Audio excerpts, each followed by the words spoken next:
Good morning, class. Let's come with this practice set. Here I have selected some question from your practice set. You can go through question number 5.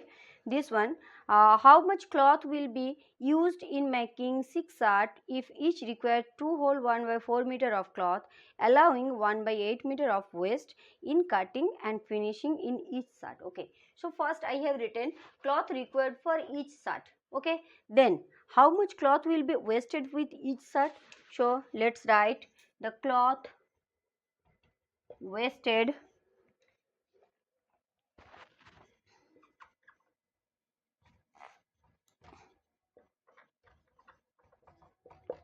in each shirt,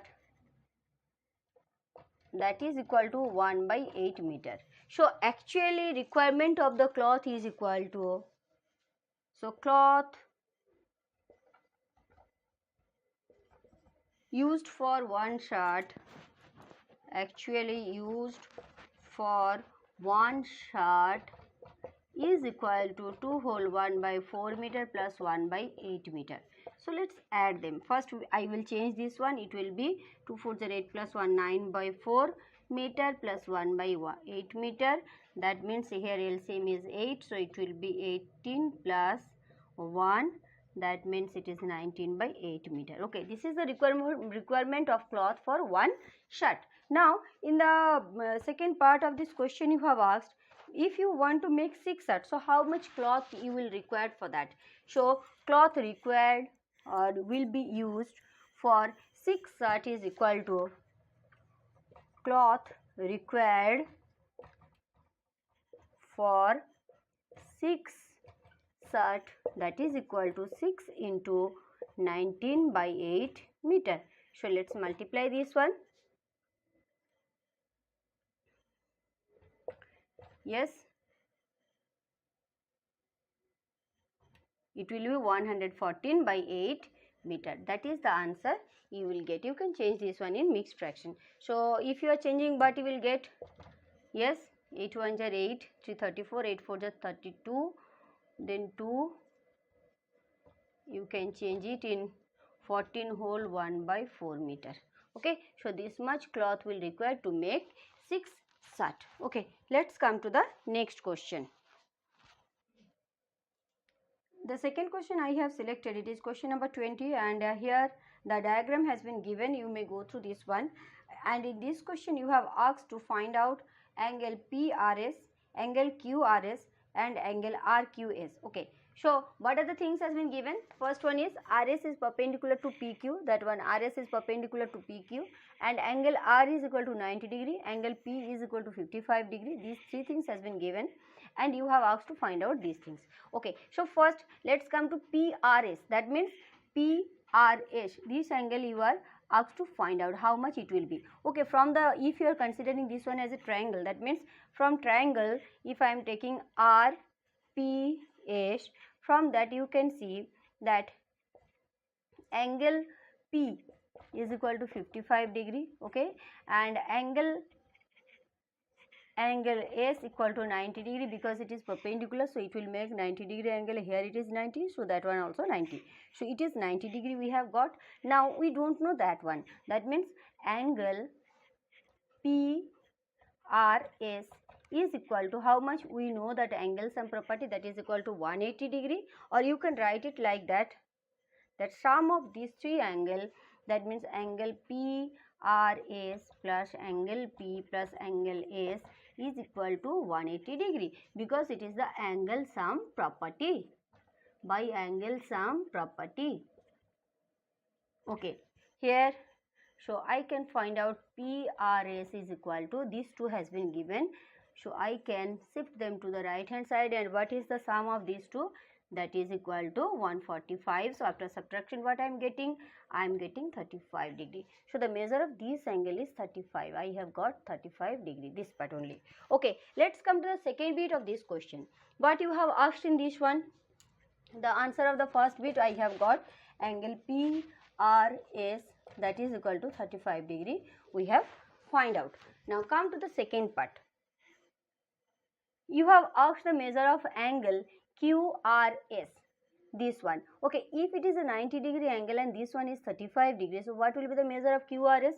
So let's come to the second bit. You have asked the measure of QRS, that is equal to sum of angle QR. We can write angle R is equal to, that is angle QRS plus angle PRS, whereas we know this one is equal to 90 degree. Yes, it is given. Now that second two part already we have got this one, so we don't know QRS, and that one we have got 35 degree. Okay, so now we can say angle QRS is equal to 90 degree minus 35 degree, which stands for 55 degree. Okay, so the measure of this part will be 55 degree.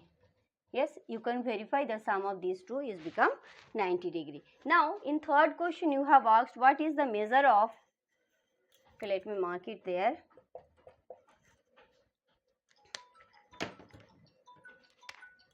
The measure of angle QRS we have got 55 degree. Now in third part you have asked the measure of angle RQS, that is RQS. Okay, so again we will come to the angle sum property. So for that what we will do, let's consider triangle PQR. So from that we know, in this triangle we know that first one is angle P is equal to 55 degree, angle R is equal to 90 degree, and we don't know the measure of angle Q, which one has been asked over here. So we can write that angle P plus angle R plus angle Q is equal to 180 degree, because it is again angle sum property. By the angle sum property, okay, so angle Q, that is equal to 180 degree minus these two, one is 90 degree, another one is equal to 55 degree.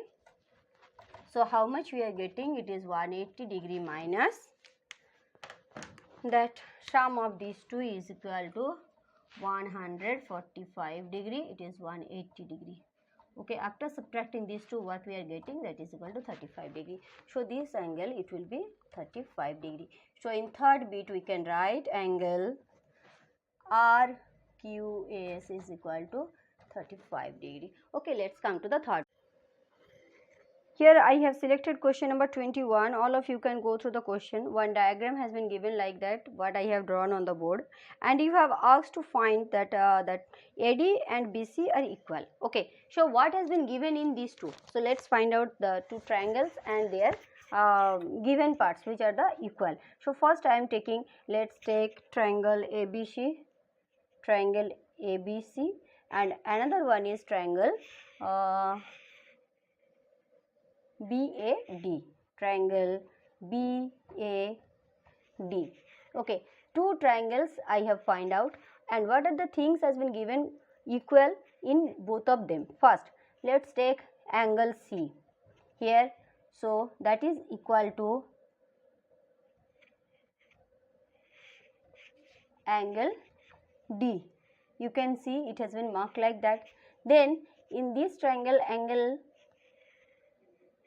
A is equal to, in this triangle it is angle B. Okay, these two things we have got, and another thing that is common in them, that is AB, and here it is BA. But that is not enough to make them congruent. So what is the third thing we need to make these two triangle congruent? You can see that these two angles has been given and one side has been given, but they are not, that side has been given, it is not included by that two angles. So what we can find out here? We can find out angle here first we will go for angle CBA, angle CBA, which is equal to angle DAB.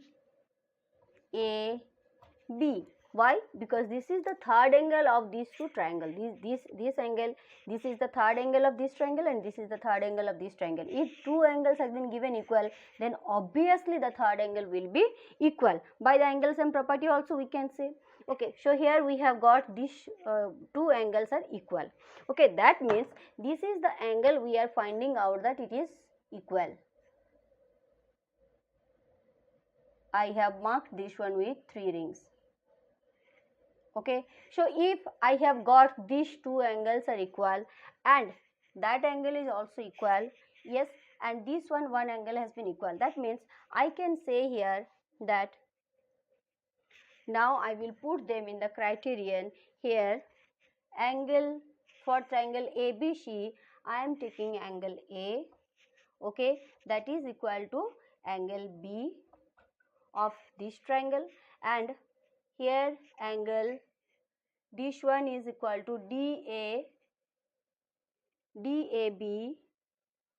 sorry, DBA for that one, and this is